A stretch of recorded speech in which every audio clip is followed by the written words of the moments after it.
예, 안녕하세요. 현충식입니다. 짧게 제 의견을 말씀을 드리겠습니다. 곽세현 의원님 발표 내용 잘 들었고요. 중국 공산당이 중국의 기업을 통제하는 방법이 몇 가지가 있습니다. 그 점에 대해서 좀 말씀을 올리고자 합니다.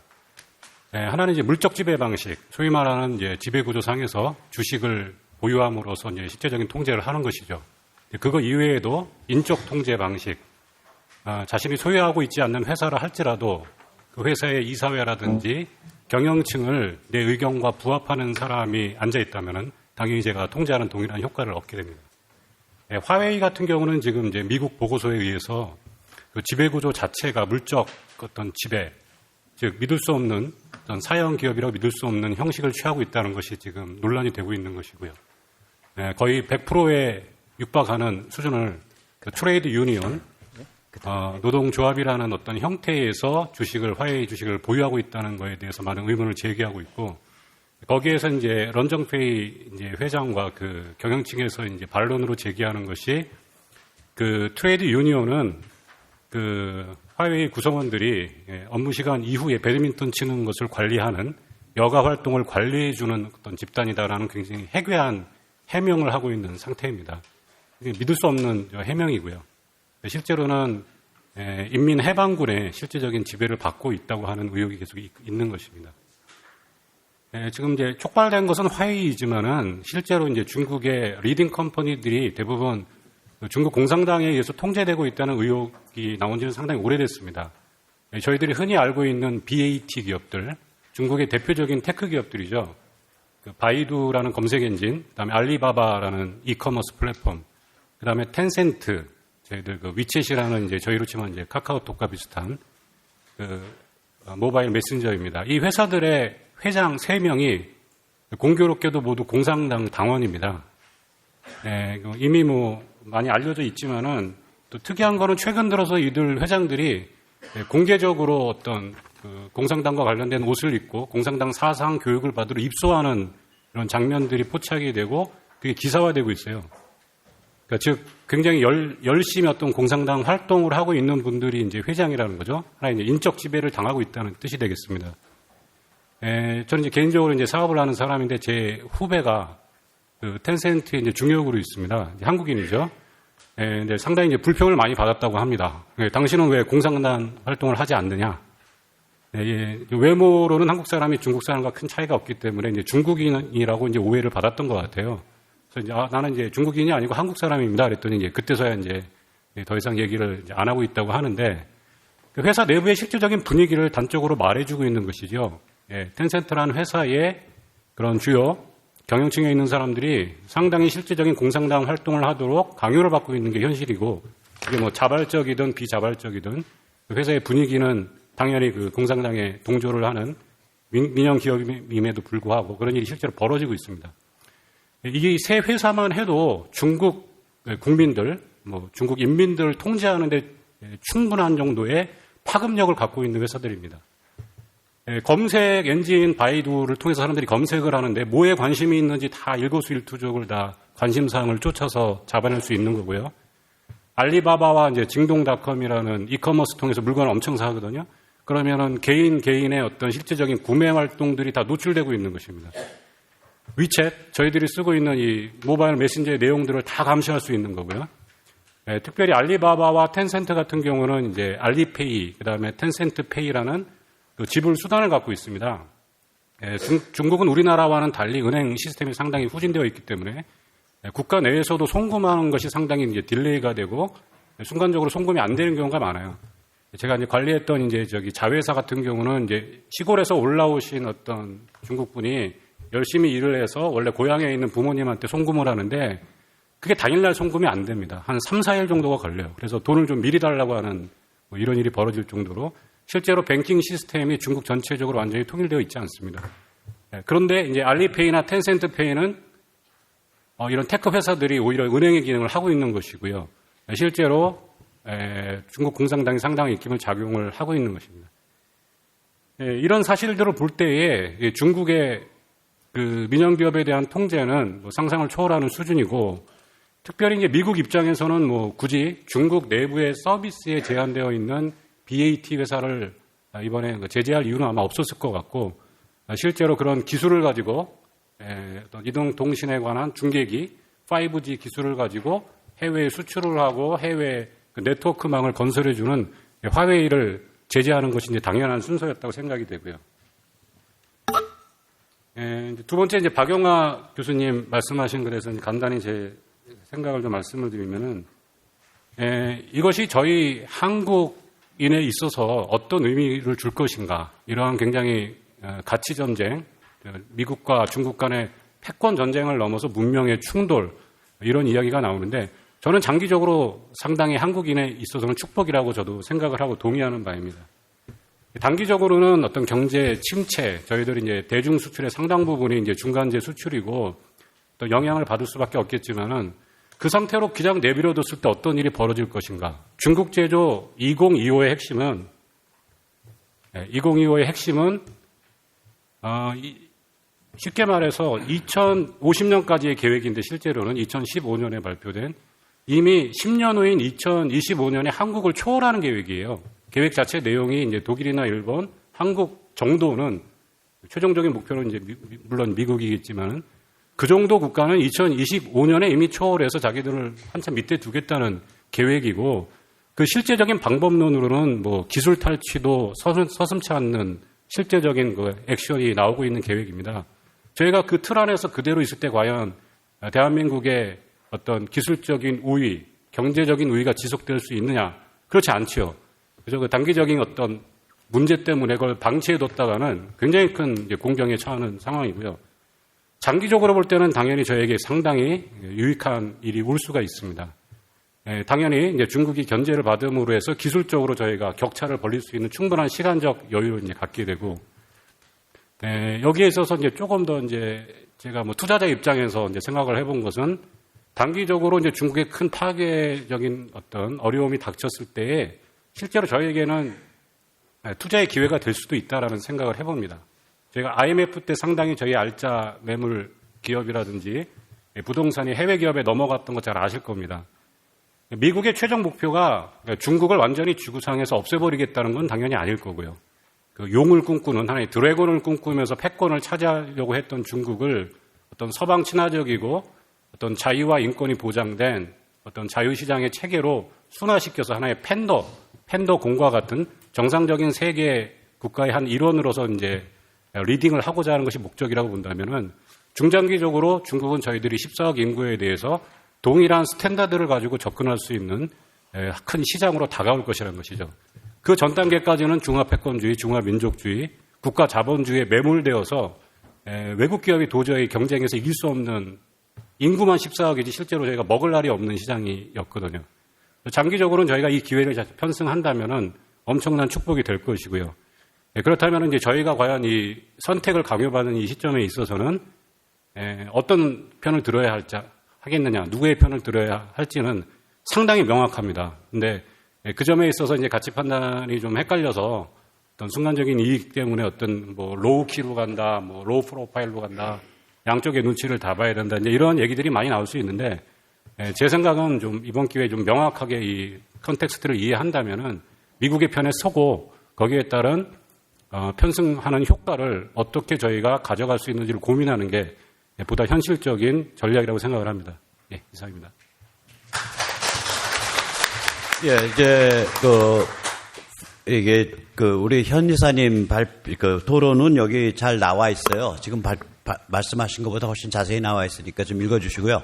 혹시 플로어에 계신 분들 중에 질문을 하실 분이 있으면 성함 적으시고 질의 내용을 명확하게 포인트를 세워서 이 종이 뒤에 찢어서 그냥 이렇게 이렇게 흔드세요. 그러면 픽업을 좀 해주세요. 저기 계신 분들이. 예. 자, 그럼 그 다음에 우리 정태옥 의원님께서 말씀을 좀. 저는 요즘 이제 보수 언론을 중심으로 해가 특히 오늘 그 박영하 교수님 이 강의를 들으면서 미중 패권 경쟁에서 우리 보수의 시각이 지나치게 미국을 편들어야 된다라는 양당 간의 결론을 내리는 것이 상당히 많이 있는 것에 우려를 표하는 입장에서 토론을 하겠습니다. 조금 전까지 있었는 우리 유민봉 의원이 번역했는 리관유가 본 세계란 책 속에 이렇게 이야기합니다. 한국과 대만이 단기적으로는 모르지만 장기적으로는 결국 중국의 영향력으로 갈 거다. 왜 그러냐? 한국과 대만은 중국 연안으로부터 700km 이내에 있는 데 비해서 미국 연안으로부터는 1만 km 밖에 있다.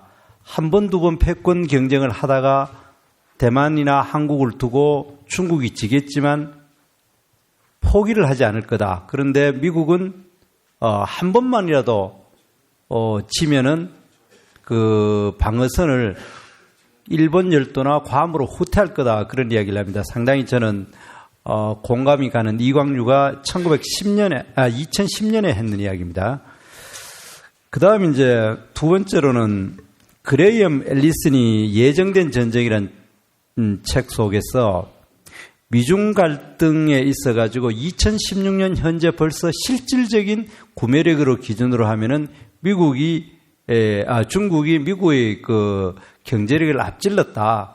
그렇기 때문에 이것을 우리 투키디데스의 함정으로 본다면은 여기에 대해서 전쟁을 피하는 방법은 이 책에서 명확하게는 이야기 안 했습니다만은 미국이 양보하는 길밖에 없다. 그런 식으로 이야기를 되어 있습니다. 저는 뭐 그렇게 동의를 하는 건 아닙니다만 그 속에 그러나 이 그레이엄 앨리슨이 했는 말 속에 한 가지 가능성이 있는 거는 미국이 중국을 내부적으로 분열시켜 가지고 약화시키는 방법으로 이 어떤 패권을 유지할 가능성은 적지만 그렇게 할 가능성이 있다. 그렇게 지금 2017년에 나온 책입니다. 그런데 이거를 지금 이번에 이제 화웨이 이제 전선을 나오는 걸 보고 정말 그레이엄 앨리슨이 이야기했는 작은 가능성을 실제로 이제 트럼프가 세게 착수를 했는 거다. 저는 그렇게 생각을 합니다. 그렇다면은 이 미국과 중국이 이제 세계 패권을 두고 점진적인 양보의 방법으로 미국이 패권을 중국에 넘겨주는 방법이 아니라 정면 승부하는 방법으로 미국이 이제 여기에 대해서 선택을 했다 이렇게 봅니다. 그러면은 저는 우리나라 역사를 봤을 때 중국과 한국의 그 특수한 상황을 제가 하나 이야기하겠습니다. 결론부터 이야기하면 중국이 천하대란이 일어나가지고 천하대란을 통일하면 반드시 예외 없이 한반도로 물리적으로 침략을 했습니다. 예를 들어 춘추 전국시대를 실질적으로 통일한 것이 한나라인데 그 한무제 때 BC 108년에 우리 고대 국가로 성장하던 고조선을 침략해가 우리나라가 고대 국가 성립이 약 400년 정도 늦어졌습니다. 그리고 또 위진 남북조, 5호 16국이라는 천하대란 200년간의 혼란을 통일하는 것이 수나라가 고구려를 침략하고 특히 당나라가 최종적으로 통일하고 난다면은 우리가 그 AD 660년과 668년에 고구려와 백제를 멸망시키게 합니다. 중국 당나라 고종 때죠. 그리고 또 그 이후에도 원나라, 명나라 이 다 중국에서 천하대란이 일어나면 반드시 침략을 했고 6.25 전쟁도 한마디로 이야기하면 중국의 신의 혁명 이후에 100년간의 혼란을 극복하고 통일하고 나니까 바로 한반도에다가 물리적으로 군사력을 보냈는 거라고 저는 그런 역사적인 맥락에서 이걸 바라보고 있고 지금 현재 중국의 굴기도 단순히 보는 것이 아니라 중국이 1960년대, 70년대의 문화대혁명의 혼란을 극복하고 등소평야에서 국력이 추려지니까 한반도에 대해서 강력한 군사 및 정치적인 압력을 행사하는 이 역사적인 맥락에서 그대로 갔다 이렇게 저는 바라보고 있습니다. 그런 이런 전략하고 우리 한국이 차지하고 있는 중국과의 너무나 가까운 너무나 이 영향권 안에 있는 나라가 과연 우리 양당 간에 미국과 중국에서 한쪽 편을 들어가 과연 생존이 가능하겠는가? 저는 그게 쉽지 않고 굉장히 위험하고 이것이야말로 저는 또 다른 지금 이제 문재인 정부가 정말 못하고 있기는 하지만은 그러나 여기에 대해서는 우리가 잘 생각해야 된다. 그렇게 생각하고 그러면은 제가 생각하는 대안은 이렇습니다. 한마디로 결론을 내리면은 대한민국은 미중 패권에서 살아남는 길은 정말 모델 국가로 한다면 싱가포르와 같은 플랫폼 국가가 돼야 된다. 싱가포르는 어느 나라와도 다 사이가 좋지만은 그러나 또 어느 나라와도 결정적으로 종속되지 않는 그러한 나라다 이렇게 이야기를 합니다. 그래서 우리가 군사적으로는 그리고 또 한 가지 플랫폼 국가가 돼야 되고 우리의 전략적인 목표나 국가적인 우선순위에 대해서는 명백하게 불이익을 감수하더라도 명백하게 우리가 이야기를 할 수 있는 그런 애매모호하게 이것도 저것도 아닌 방법으로 하면 둘 다 미중을 둘 다 적으로 돌리는 걸 합니다. 그렇기 때문에 제가 밝히는 것은 이렇습니다. 첫째, 국가 우선순위에서 국방과 동맹에 관한 부분에 대해서는 최우선 순위로 둔다. 경제에 대해서는 그 다음 순으로 둔다. 이렇게 명확하게 순서를 정하고 우리도 좀 더 강력한 컨텐츠 국가로서 계속 초격차를 유지를 하는 방법입니다. 그래서 제가 결론을 내리면은 사드 배치라든지 국방 문제나 동맹 문제나 군사적인 문제에 대해서는 어떤 불이익을 얻더라도 중국에 대해서는 할 말을 하되 그러나 미국이 원하는 대로 모든 걸 고분고분 또 미국을 한 대로 하지 않고 우리가 군사적인 동맹과 경제적인 분야가 지금 폐기해야 된다고 계속 이야기를 하지만 폐기를 했어도 되는 것도 아니고 다만 여기서 정확하게 우리가 군사적인 동맹 같은 걸 계속 유지하면 중국으로부터 압력을 받을 겁니다. 그 부분에 있어 가지고 현충식 이사님 이야기했듯이 장기적으로 한국의 기업들이 알아서 중국에서 많이 의존성이나 존속성을 줄여나갈 거다. 그렇게 해가지고 우리가 점진적으로 우리가 여기서 이 적응을 하도록 해야지. 이 국가가 나서가지고 둘 중에 하나를 양당 간의 결정을 내린다든지 한다는 것은 상당히 위험하다는 것이 제 이야기입니다. 제 토론이 정확했는지 모르겠습니다. 고맙습니다. 우리 정 의원님께서 여러 가지 생각을 다시 한번 짚어보게 하는 그런 입장을 좀 밝히셨어요. 일단 다시 한번 종합 토론 때 잠깐 말씀 듣기로 하죠. 우리 윤상직 의원님 한번 말씀해 주시죠. 저는 산업부 장관할 때 한중 FTA를 체결한 장본인이라서 좀 말씀드리는 게 굉장히 좀 신중할 수밖에 없는 상황이다라는 말씀을 좀 드리면서 고객이라는 측면에서 제가 말씀드리겠습니다. 간단하게 말씀드리겠습니다. 지금 이제 미국이 4번에 걸쳐서 슈퍼 301조에 따르는 보복관세를 발동을 했죠. 그리고 이제 미중 무역 전쟁이 발생했는데, 핵심은 이렇습니다. 무역협상의 내용을 보면은 쟁점되는 것은 무역 수지 개선하고 지적자산권 보호하고 그 다음에 강제적 기술 이전 하지 말고 국영기업에 대한 보조금 금지하고 그 다음에 100% 외자기업 허용해라는 게 쟁점인 것 같습니다. 근데 더 큰 쟁점은 뭐냐 그러면은 오케이 아마 중국도 이 부분에 대해서는 동의를 한 것 같습니다. 했는데 문제는 미국이 우리한테도 요구를 하는 것도 마찬가지입니다만 우리도 때까지 요구를 했습니다. 법령 제정 어떻게 할 것이며 언제 어떻게 어떤 내용을 할 것인가 명확하게 스케줄을 내놔라. 이렇게 요구를 하니까 이제 시진핑 입장에서는 받아들일 수가 없는 겁니다. 왜냐? 이게 제2의 아편 전쟁 아니냐? 제2의 난징 조약 아니냐? 결국은 이걸 통해서 미국이 중국의 체면을 깎고 내정 학습하는 게 아니냐 하는 그런 부분에 내부적인 비판이 있었던 것 같습니다. 그러다 보니까 이제 시진핑이 이거 받아들일 수 없다라고 해서 5월 초에 다시 되돌려 보냈죠. 150페이지 합의 문건 중에서 45페이지를 갖다가 빡빡 그어서 보냈습니다. 노딜이 되어버렸죠.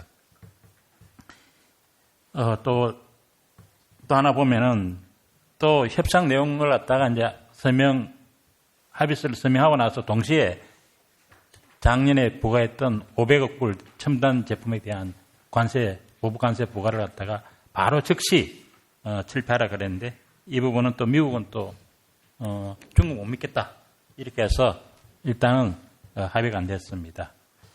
그런데 이 배경에는 이런 것 같습니다. 1979년 그 미중 수교를 하고 난 이후에 결국에는 미중 수교라는 것은 소련을 견제하기 위한 방법이었는데 일부러 성공했습니다. 그러고 나서 이제 2001년도에 중국이 WTO에 이제 가입하면서 미국의 입장에서는 자유시장 경제와 자유민주주의가 그래도 중국의 개방 계획을 통해서 어느 정도 중국의 변화를 가져오지 않을까 생각했는데 중국은 결국은 이걸 이용해서 자유무역 체제에 편성을 해서 결국은 중국이 미국과 패권을 다투는 국가로 이렇게 부상을 했다.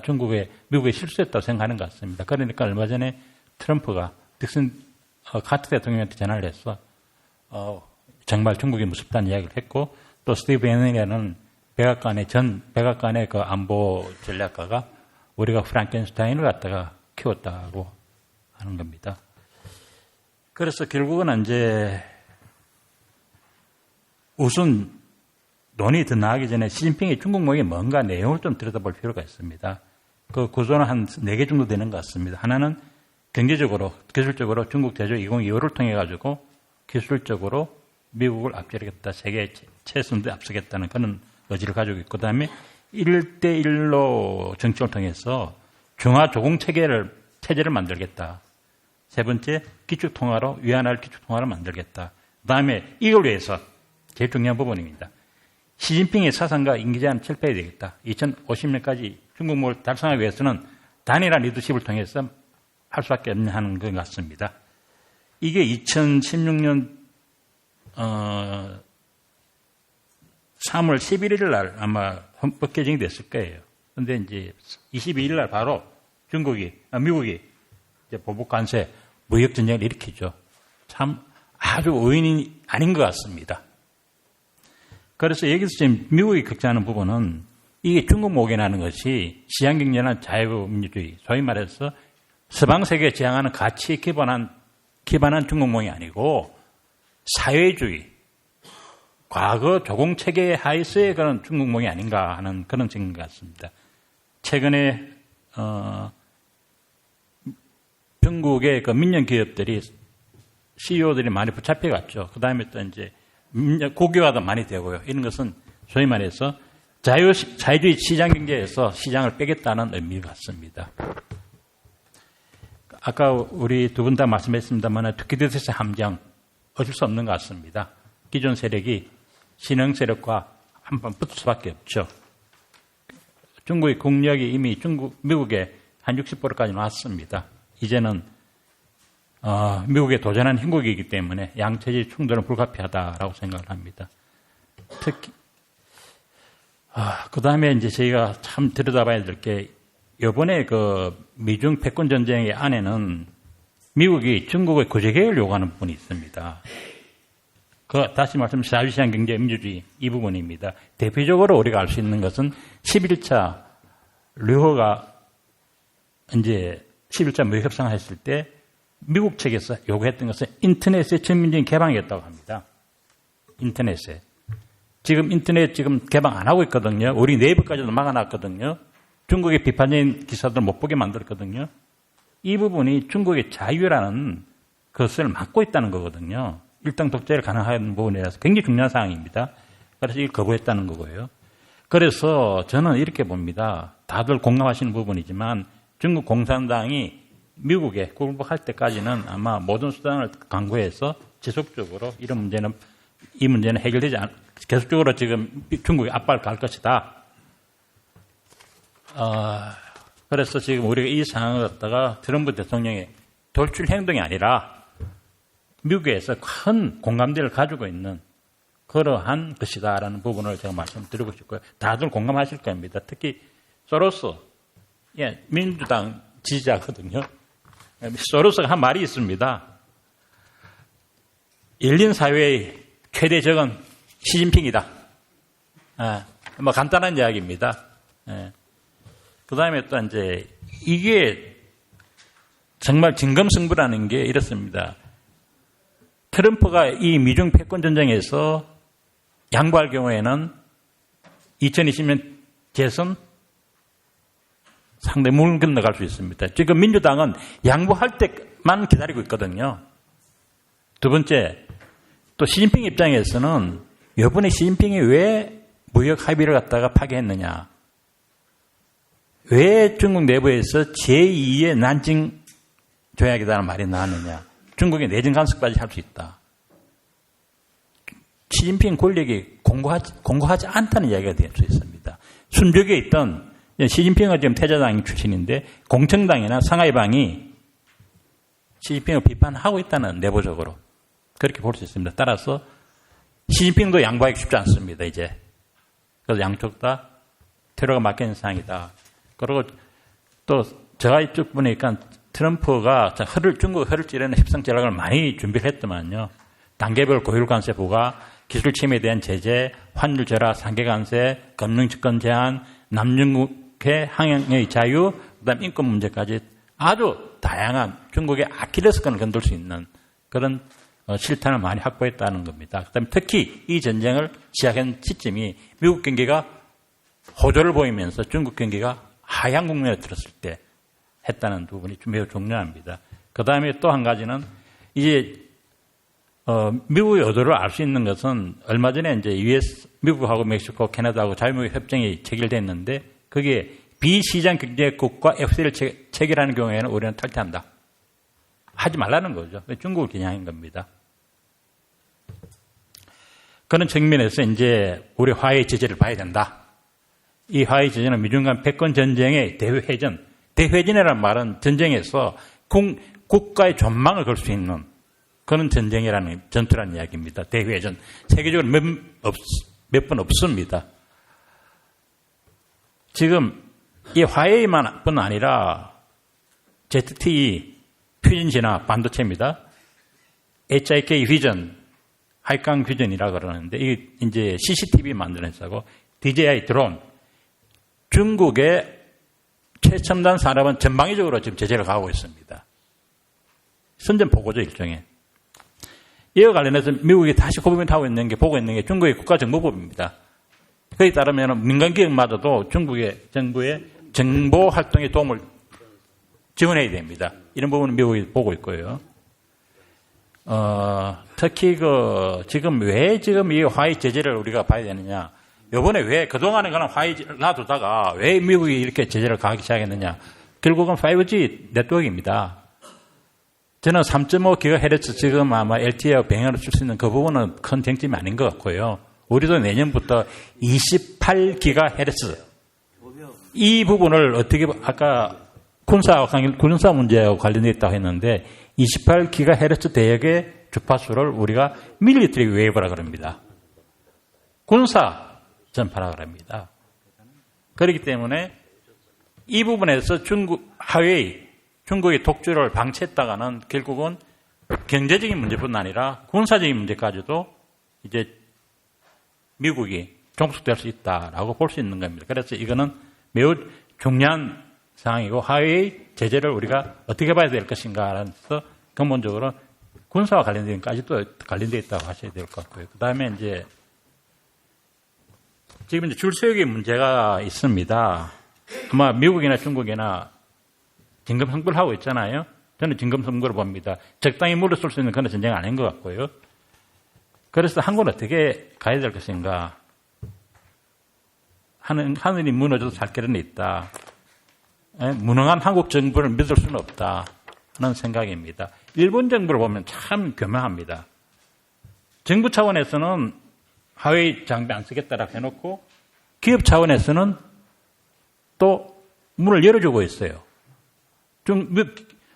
도시바나 파나소닉은 처음에는 공급 안 하겠다 하면서 또 그건 아니다.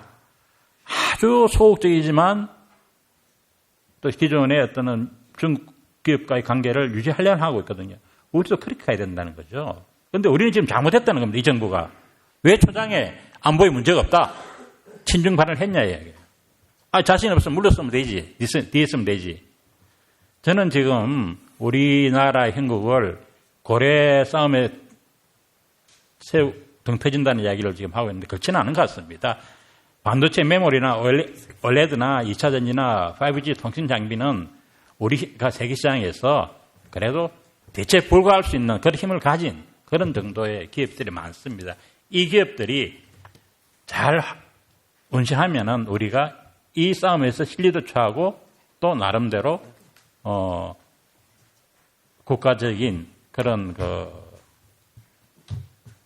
줄서기에서도 잘 대처할 수 있다고 생각을 합니다. 핵심은 이겁니다.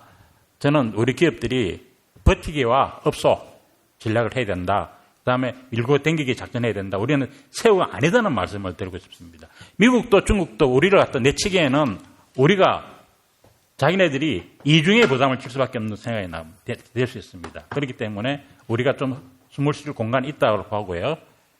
그래서 우리 기업들 차원, 정부는 저는 이미 이야기를 하고 싶지는 않습니다. 기업들 차원에서는 양다리를 걸치하면서 최대한 시간을 끌어주는 게 중요하다. 그런데 밀밑에서는 정보를 수집하고 미중에 대해서는 비공적으로 협의 채널을 가능하면서 우리가 이렇게 말했지만 이 뜻은 아니다. 이렇게 할 수 있다. 해서 그런 다소간의 양다리 걸치기가 기업 차원에서는 필요하다. 특히 일본, 대만 기업들과 보조를 맞춰줘야 된다. 달리 이야기하면은 물귀신 작전이라고 볼 수 있습니다. 저기는 저렇게 하는데 제재를 안 하는데 우리한테 자꾸 왜 그러느냐. 우리만 망할 수 없지 않느냐라고 해서 그렇게 가야 될 필요가 있다 생각합니다. 그 다음 마지막으로 이제 최후에 선택해야 될 상황이 올 수 있습니다. 결국은 저는 이렇게 생각합니다. 이번에 중국에 줄을 서는 경우에 한중 관계는 정부 차원에서뿐 아니라 민간 기업 차원에서도 이제 조공 관계가 고쳐가 될 수밖에 없지 않느냐.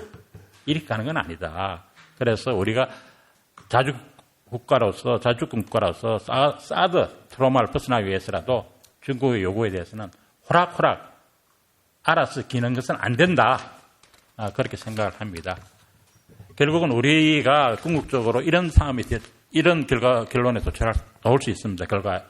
이런 마지막 단계에 사회주의 체제와 조공 체계를 선택할 것인가, 자유민주주의 체계와 주권국가를 선택해야 될 것인가 하는 부분에서 이렇게 부딪힐 수 있겠습니다. 답은 당연히 우리는 자유민주주의 체제와 주권국가를 지켜야 되겠죠. 결국은 저는 한중 FTA도 체결해보고 산업을 많이 했습니다만은 결국은 우리가 중국 시장이 그동안 의존도가 높았습니다. 사실은 제가 한중 FTA를 체결하면서 한 베트남 FTA를 체결한 배경에도 중국의 의존도를 줄이고 시장을 다변해야 되겠다. 생산 거점을 다변해야 되겠다는 생각이 있었기 때문에. 그러니까 이 정부가 지금 굉장히 많이 도움을 받고 있죠. 우리 많은 기업들이 지금 베트남 갔잖아요. 결국은 우리 생산 설비를 중국에 협박하든 안 하든 블랙리스트를 만들든 안 만들든 시간을 두면서 서서히 베트남 인도를 이전해야 된다는 거. 그 다음에 이제는 중국이 기술 확보가 쉽지 않습니다. 그래서 한국이나 대만을 통해서 기술을 많이 확보하려고 할 겁니다. 여기에 대해서 우리가 좀 더 기술 보호 정책을 강화해야 된다. 그 다음 이게 우리 몫입니다.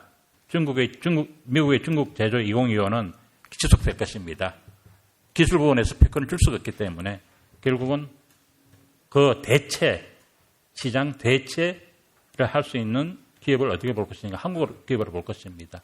그래서 우리가 첨단 기술 생산 거점으로 산업 정책을 좀 만들어야 된다 생각합니다. 이상입니다. 예. 굉장히 냉정하게 말씀하시는데 그 냉정한 속의 관점은 뭐 저희 발표한 거랑 거의 같으시네요. 아까 우리 정 의원님 말씀하시는 거랑은 관점이 완전히 다른 것 같습니다.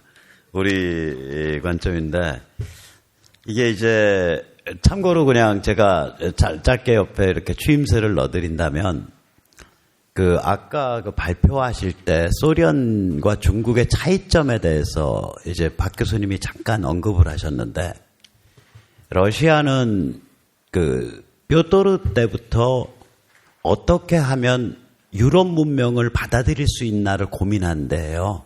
못 받아들였지만, 그건 우리가 페테르부르크, 옛날 레닌그라드, 페테르부르크가 이제 제릉러시아의 수도인데, 거기 도시 전체가 유네스코 그거잖아요. 거기 가보면 유럽의 지중해 양식, 그리스 양식, 로마 양식, 파리 양식, 모든 게 다 본따서 레플리카 같이 해서 더 크게 잘 만들어져 있잖아요. 페테르부르크 가보면.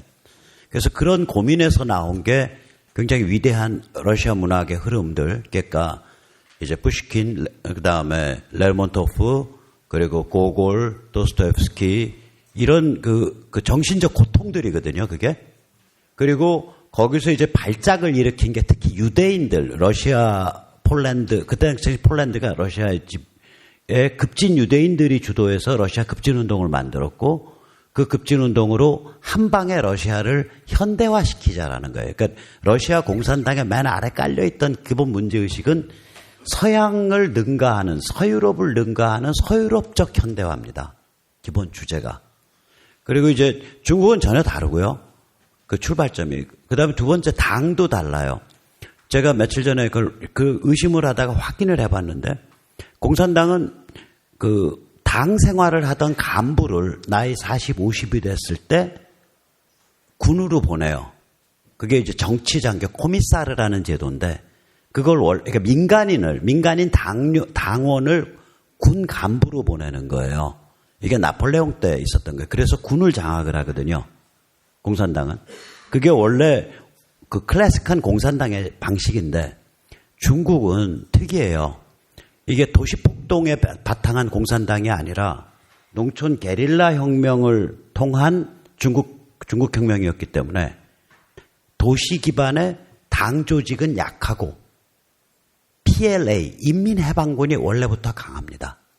그래서 인민해방군에 오늘 구글링 하셔서 PLA의 중국 차이나 포시스 코미사르라고 쳐보세요. 그러면 족보가 쭉 나오는데 그 사람들 족보 하나하나를 까보면 100% 청년 시절부터 군 생활을 한 자들입니다. 다시 말하면 군 출신 중에 공산당의 정치 게임을 이해하는 자를 코미사르로 만든 거예요. 그 얘기 뭐냐?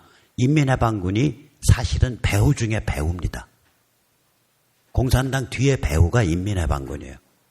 그래서 너무 잘 아시겠지만은 인민해방군이 중국 최대의 기업 집단이거든요.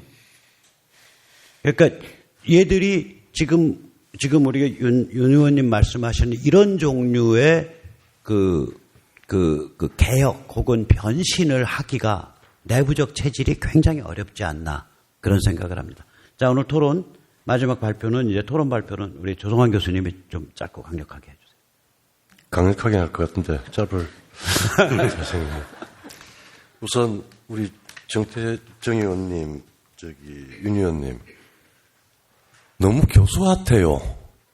저는 교수인데 이제는 완전히 싸움꾼이 다 된 지사입니다. 우선 제가 좀 바르게 들을게요. 지금 이렇게 대변화를 하는 거는 몇백 년 동안 진행된 문명의 대전환의 시기에 우리가 지금 들어갔습니다. 우리의 포지션이 이것도 옳고 저것도 옳고 전쟁이란 말도 맞고 또 벚꽃 뭐가 아닙니다.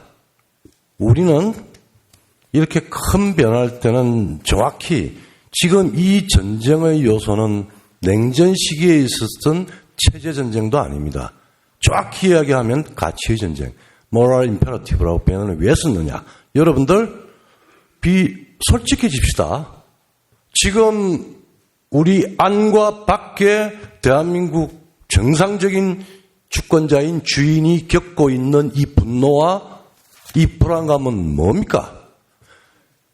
세상의 망상에 취해서 선동을 하고 위선을 부리고 타락한 무능자들이 지금 전체를 다 죽이겠다는 거 아니겠습니까? 70년의 그리고 이 게임에 아무 소리 못하고 끌려온 자들이 대한민국의 70년을 만든 주도 세력이었습니다. 조중동까지 포함해서 지금 대학 교수같이 분석하고 있을 차제가 아닙니다. 상황을 제가 대학 교수로서 지사로서 보면은 지금 게임은 미중전쟁이 아닙니다. 이거는 중국 공산당이라고 하는 과도적 세력이 상상을 불허하는 지금까지 만들어 놓은 인류 문명의 가치를 다 부수고 조지 오웰의 빅브라더를 되겠다고 스탈린을 배우고 히틀러를 배우고 가르쳐줘서 문재인 586을 같이 넣고 김정은이를 도발 대행자로 만든 말하자면은 문명과 반문명이 아니라 인간과 반인간의 게임입니다. 여기에서 무슨 지금 정책을 봐야 됩니까? 의원님들, 여기 있는 분들, 저 오늘 다시 가서 다시 생각해 봅시다. 이게 과연 중국과 미국, 국가와 국가의 게임인가? 아니면은 인류사에서 항상 있는 국가를 빙자해서, 주권을 빙자해서, 혹은 국내 문제 불개입의 원칙을 빙자해서 거대한 인류의 역사의 끝을 만드는 업무자들에 대한 응징의 문제인가? 저는 밖에서 나오고요. 지금 게임은 시진핑의 무모한 도발에 대한 the others, 정상적이고 주권적이고 문명적이고 개인적이고 자유로운 모든 사람들의 응징에 들어갔고, 이 구도는 30년 전의 냉정 해체하고는 전혀 달라요. 게임은 정해져 있습니다. 물론 그 게임이 정해져 있는데 이 게임, 정해진 게임에서 우리가 어떤 입장을 취할 것인가. 지금 아는 망상과 위선과 타락한 무능한 정권이 이제는 거의 이제 다중 인격 장애 정도를 보이지 않습니까? 김원중이를 뭘 하자고 그랬다가 미국에 예산 다 없앴다가 다시 하는 저 워싱턴의 좋은 자리에 기념관을 지켰다고. 추모의 벽을 지켰다고 그러고, 지금 현재 우리의 키를 잡고 있는 대한민국의 결정자는 지금 분명히 우리는 항행을 하고 있습니다. 그런데 그 항행을 거꾸로 키를 돌려가지고 수륙 양용 바퀴를 달려고 하고 있어요. 북방은 지금 북을 사모하는 586 전체주의, 유사 전체주의 파리와 그 다음에 김정은과 그 다음에 시진핑, 이 연맹으로 가려고 하는 사람들이 지금 주요 결정을 하고 있고, 적폐청산은 아닙니다. 숙청과 공포정치입니다. 왜 한국당은 내가 혁신위 하면서도 그랬는데 이런 상황에서 가치 중심으로 생각하지 못하느냐. 지금까지 한국당이 망한 이유, 너무 안일했고, 그리고 너무 분열됐고, 그리고 너무 일본 말이죠. 약호가 적었고, 너무 무력적입니다. 가치에 충실하십시오. 뭐가 옳고 그러다라는 걸 깊이 성찰하는데, 옳고 그러다는 성찰의 객관적인 세계는 우리한테 엄청난 기회가 다가오고 있습니다. 전 세계가. 그리고 가장 첨단에서 미국이 50년 동안에 그 난잡함을 극복하고 문명으로 다시 돌아와서 호혜적 주권 평등의 원칙, 그 다음에 공정무역의 원칙, 그 다음에 자유와 인권의 원칙, 그게 맞춰서 세계 전략을 벌이고 있고, 에너지 의존성 때문에 이리저리 봐주고 있었던 부분을 이제는 그 부담 없이 정말 가치의 통합, 문명의 표준화가 없으면은 세상은 무질서가 아니라 스탈린의 도발보다도 훨씬 더 극단적인 위기가 올 수 있다라고 하는 많은 미국뿐만 아니라 전 세계, 그리고 우리 자유시민들 다 그렇게 되어 있습니다. 그런데 유독히 대한민국만은 지금 세 가지의 딜레마가 있습니다. 우리 박성현 주필과 하고 이야기하다가 정리를 했는데, 문재인 586은 그냥 사라지는 작자들입니다. 지금 왜 황교안 대표는 우리는 바로 선거를 통해서 하던 어떤 방식이든지 간에 정권을 집권을 하면 탈원전 당장 원상 회복한다 라고 왜 국민한테 공포 못해요? 탈원전이 잘못됐다 뭐 이런 이야기 칭얼거리지 마세요. 두 번째,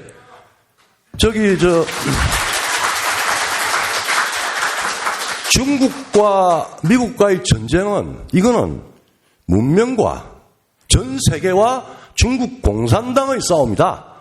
우리는 중국인은 영원히 사랑하지만 중국 공산당의 빅브라더, 오해일적인 빅브라더의 망상에 동의할 수 없다.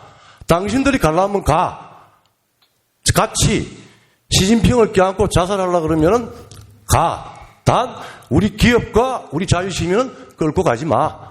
그 점은 분명해. 대한민국은 중국인과 자유를 갈망하는, 아직까지 중국인은 자유인이 아닙니다. 경제는 갖췄지만 의식은 노예입니다. 우리는 중국인의 자유를 위해서 불씨가 되겠다라고 한국당에서 선언하세요. 두 번째. 그럼 세 번째.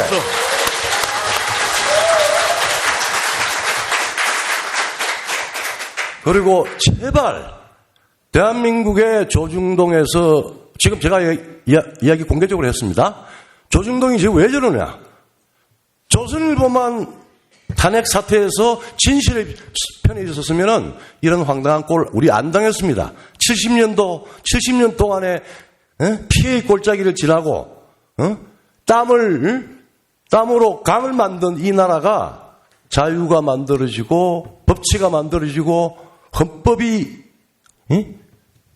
흘러넘치는, 여러분들 대한민국이 히틀러 때문에 그 이상적인 바이마르 헌법이 12년 만에 깨집니다. 근데 아직 대한민국 세계에서 가장 좋은, 우리 정경섭 의원님 법대 교수할 때 생각했지만 바이마르 헌법을 기초로 한 우리의 규범적인 체계 제작자들 못 없앱니다. 없앨 수 없습니다. 70년, 71년의 바이마르 헌법의 지속적인 요소를 가지고 있습니다. 대한민국의 헌법에서 기본법은 전 세계에서 어디에 그런 기본법이 있습니까?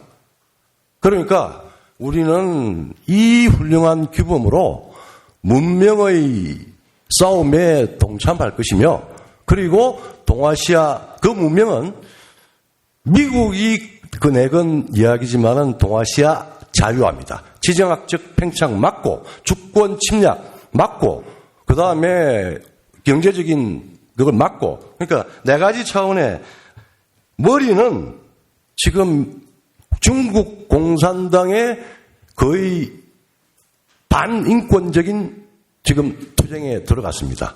홍콩의 운집, 신장 위구르에 대한 요소, 그거 그냥 홍콩인의 운집은 아닙니다.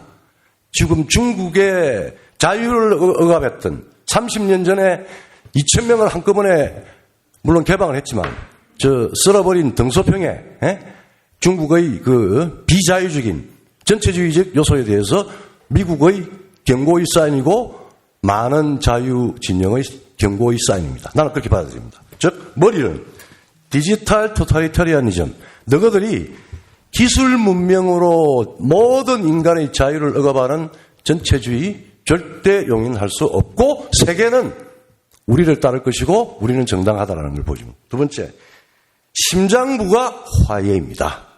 지금 중국은 세계 정보, 말하자면은 세계의 심장부를 자기들이 다 석권해서 다 가져가게, 중국의 심장을 거친겠다는 거 아니겠습니까?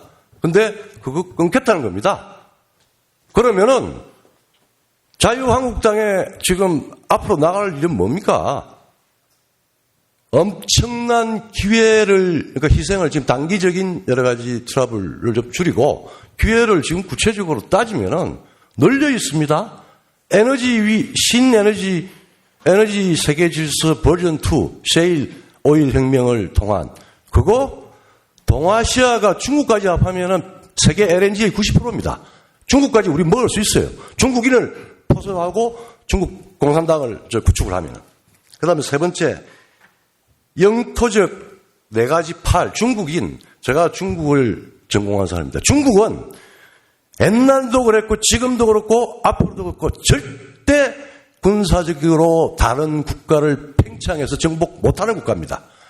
내재적인 취약성 때문에 지금 중국이 최고에 올라와 있습니다. 중국은 domestic empire입니다. 중국은 어느 상황에서도 밖으로 군사적인 힘을 투사해서 정복할 수 없는 국가입니다. 싸움은 전쟁을 해서 와서 우리 청나라 왔다 가잖아요.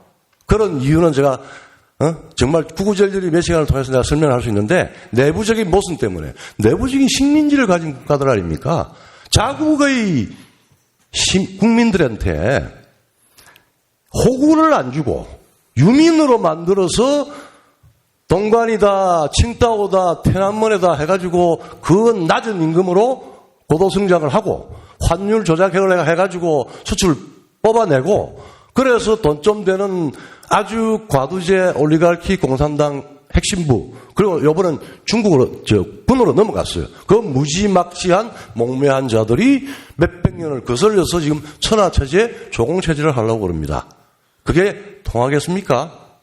여러분들 그런 측면에서 대한민국의 자유민주 시민이나 그 어떤 이유인지 모르겠지만 한국이 지금까지 세계를 이끌었던 주류 세력들은 대오각성해서 문명에 대한 가치에 대한 재확신을 하시기 바랍니다. 그리고 마지막에 우리한테 유리한 것은 혈류입니다. 셰일 오일 에너지 혁명을 하고 난 뒤에 우리가 지금 미국에 덩달아 오일 쇼크 때문에 우리가 두 번의 트러블을 겪은 것뿐만 아니라 정치가 유신을 하게 된 이유가 뭡니까? 오일 쇼크하고 무관하지 않습니다. 그런 상황에서 에너지 혈류가 자유의 개인의 자유에 기반한 문명, 진실이 존중되고 공정한 문명, 그리고 지속적으로 자유민주법치 공화로 지속적으로 번영하는 문명. 우리는 절대 용의 발톱에 채여 나가서는 안 됩니다. 독수리의 등에 다 있지 않습니까? 미국이 동아시아와 세계를 통해서 자유화의 전쟁을 시작했다면 우리가 척후병입니다. 이 정권이 척후병이 아니라 지금 이 자리에 모인 분이 내가 이렇게 고함질러 이렇게 웅변적으로 이야기하는 화두를 보고 성찰을 하시면 가치에 충실하십시오. 기회는 우리한테 있습니다. 우리 박 의원 말씀하셨죠. 이 전쟁은 가치의 전쟁입니다. 그리고 가치 위에 다른 부분 복잡하게 생각하지 마십시오. 여러분 두 분들한테 제가 힘을 보태드릴게요. 네. 간단하게. 제가 이런 말씀 드리고 싶습니다. 국제 정치, 경제는 선교사의 목소리만 들리는 건 아닙니다. 지금 중국에 우리가 투자한 돈이 얼마입니까? 거기에 우리 국민들이 얼마나 많이 나가 있습니까? 우리가 가치를 잊어서가 아닙니다. 해야 될 것은 그 사람들을 보호해가면서 단칼에 하는 것이 아니라 시간을 두면서 우리가 해야 될 일이다. 선교사의 순교를 지금 이야기할 수는 없는 겁니다. 예, 저 말씀은 그겁니다. 예, 저기, 네.